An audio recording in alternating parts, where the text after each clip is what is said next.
Today we got our first look at the Under a Rock announcement trailer. Under a Rock is an open world survival crafting game for 1 to 10 players. It will be available on PC, Xbox, and PlayStation. Let's take a look at that announcement trailer. Alright, so you're going to see right off the bat, this game has a pretty cartoony looking art style, which I definitely like if you're familiar with my content. Many of the games I've played like that have art style like this, Grounded, Fortnite Save the World, Scrap Mechanic, all those games have cartoony art styles. I really like that. The premise of this game is you're going to crash on this island here, and the island's going to have like fantastical creatures and stuff like that. So you're going to notice right here off the bat, you're going to wake up and see a dodo bird. Now this game is, I'm super excited to see this trailer because I've been waiting for any information on this game for the longest time. This game's been at the top of or near the top of my wish list for the longest time.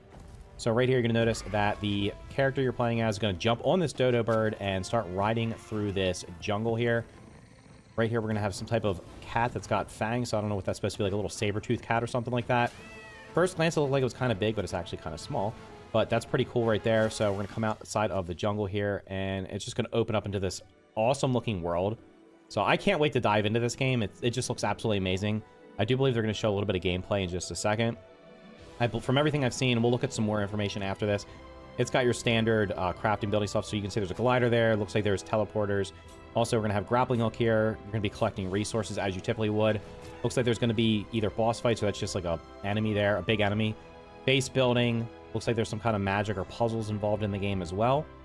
The world is procedurally generated. You can swim underwater here, so there's going to be underwater life. There's mounts in the game, so that looks like a bigger version of the cat that we saw earlier on. There looks like there's big, I don't know if there's supposed to be some type of dinosaurs in the background, but overall, the trailer for this game definitely lead me to be excited for this game coming out. It's not, I don't believe it's announced in this trailer. Maybe it'll be at the end of it. I did see this on the PC gaming show today. They did say after the trailer was over that the game would be coming in the summer of 2024. So make sure you add it to your wish list. So real quick, I want to take a look at the other information that's available on the Steam page right now. So at the start, they're going to say it's a small indie studio. We value feedback from our players. That's why they're doing early access. Their plan is to be in early access for approximately a year. And that's all going to be dependent upon, I guess, how long it takes for them to implement things, feedback they get, things along those lines.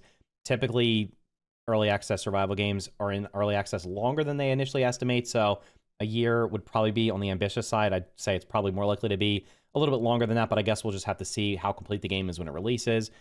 These are some of the things they're envisioning for the game: more biomes, more creatures, more things to collect, boss fights, taming, breeding, and riding during early access. They showed that in the trailer we just saw. Optimization and further enhancements of dynamic AI. I do believe that this game has the AI in the game. There's different like factions of enemies that will interact with each other differently depending on what's going on in the world. Pretty sure I saw that in the past. But I do want to quickly take a look at this devlog down here because this has a lot more information. So the devlog number 1, this is from about a month and a half ago. Creatures and base building. So let's just take a look at the creatures down here. One of the first things we wanted to talk about is creatures. While we plan to have a wide assortment of them upon launch and already have 3D models for many, we thought that we would take a moment to focus on just 3 of the incredible creatures. So down here we have dodos will run around scared or try to find bushes to hide in. Fluffy puffs will burrow and hide underground, and you can find the mounds of dirt they leave behind and watch them come out when the storm abates. Snuggets will either gather in groups under a tree canopy or shelter in a nearby cave if they can find one. Sheltering in a cave can often lead to them having to fight whatever is already lurking in the darkness within. But it doesn't stop there. We have tons of different behaviors to add to different situations, including how they interact with each other. And you as the new arrival on the island, feel free to discuss and suggest creature behaviors on our Discord. We love hearing ideas. So what this sounds like is, depending on how you interact with different creatures on the island, that will affect how they interact with you, and they will also interact with each other. One thing that I really like seeing in games, survival games, and any open world games is having the NPCs or the non-player characters, which in this case would be these creatures here. These are the ones we're aware of. Seeing them interact with each other. If there's a world where there's just a bunch of creatures and they just are kind of like doing their own thing, but they don't actually interact with each other or affect how each other live, it just kind of feels like you're just walking around with a bunch of robots. It'll be really interesting to see how well they can have them interact with each other, how they basically, I guess, affect each other's environments. If they get into like war, like I don't want to say wars, but like basically if they're just like feuding with other different creatures and stuff like that, that'll be definitely interesting to see. Perhaps like from we saw in the trailer, you could ride these guys. Maybe if you're riding one of them, that will make them enemies with another faction. So that's all definitely going to be something that will add to this game if they can get it right. That would be really cool. Next up is going to be base building. So, of course, like most survival games, or all survival games in general, there's going to be base building. So there are two build modes that can be switched seamlessly. Default mode for placing solid structures directly as long as you have the necessary resources. Ghost building allows you to plan and prioritize your base construction through use of different colors without spending resources, and allows your friends to contribute to the construction as well by adding the necessary resources. So that's pretty cool. If you already have the resources, you can just place them, or you can just kind of just set up a structure, the outline, I guess, of what you want to put down, and then you'll know which resources you have and which ones you don't. So it looks like if you have the resources, it's going to be green. If you don't have the resources, it's going to be blue, or I thought I might have saw, yeah, there's red right there. I guess that's because it can be placed. So green means you already have the resources, I think, and blue means you do not have them. What happens when your base gets destroyed? Spend hours, days, weeks, or even months on building an amazing base. Cannot stand the thought of doing all the nitty-gritty details again after destroyed by another player or creature. Well, this is where ghost building truly shines and comes in handy. When any elements of a base are destroyed, from the largest pieces to the smallest details, the items will automatically be saved as a ghost element. Then all you need to do is trigger it and add the necessary resources again, and boom, your base is back. And since it will be ghost building, your friends can easily help with their reconstruction process.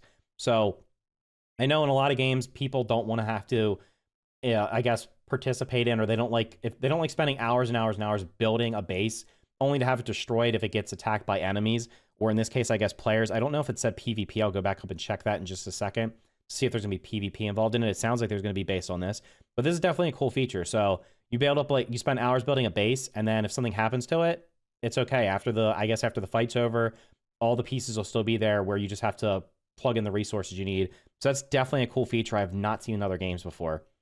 Will you be able to share your ideas with others between worlds? We plan on eventually making so the construction blueprints can be saved for later use and be shared with other players. You cannot pack up your base and unpack it later again, but you will be able to make blueprints and reuse them at other locations as part of the ghost building system. Use them to quickly establish a campsite, small outpost, or even a large base, provided there's ample space available for placement. That's a really cool feature too. So you could have like a little, I guess, depending on how big the world is, you might need to set up outposts scattered around it.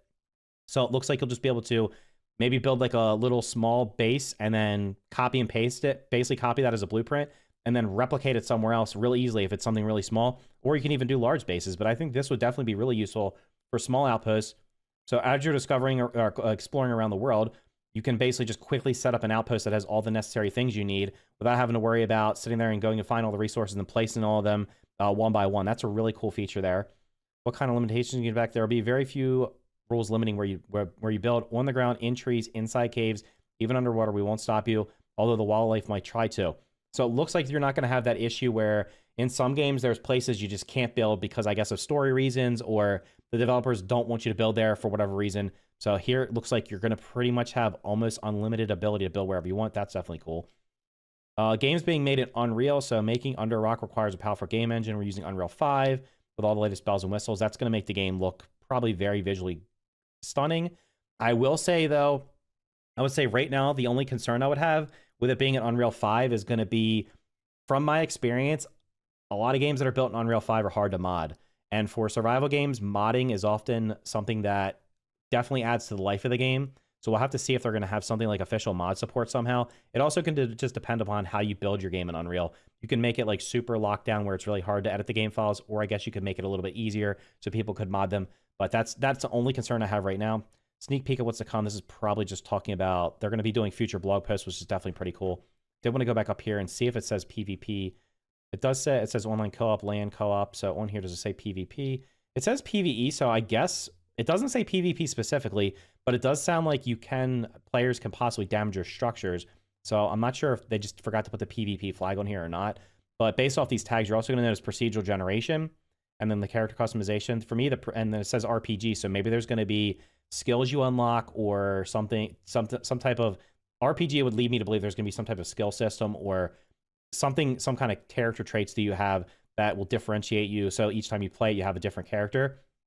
And the procedural generation, it's one thing that I definitely like to see if it's done right in survival games. Procedural generation will just mean that if you play through the game, you could play through it 10 times and you'll get 10 different experiences, even if it's the same story. So far from what we've seen, I don't know if there's actually a story that you have to complete. I mean, based off of what we saw in the trailer, it looked like there were some caves with some puzzles, so that would lead me to believe there is some type of story or narrative behind it, but right now we don't really, from what I've seen, I don't really know exactly if that's the case or not. So perhaps it's just going to be going out and exploring. I'd love for it to be a game where you just kind of try to see how long you can stay alive. I love that kind of survival game. But if there is a story involved, that'd be cool too. And with the procedural open world, that will allow for just, like I said, a different experience. So you play it one time and then the things are in one place. And then the next time you play it, the map's completely different and you'll just have a completely different experience. So anyway, that's Under a Rock. Under a Rock will be coming out next summer. So the summer of 2024, that's the current plan. It'll be coming to PlayStation, Xbox, and PC. So make sure you follow it along. I have it at the top, like near the top of my wish list on Steam. Let me know if you'll be planning on checking it out in the comments down below. Thank you for watching, and I'll see you in the next video.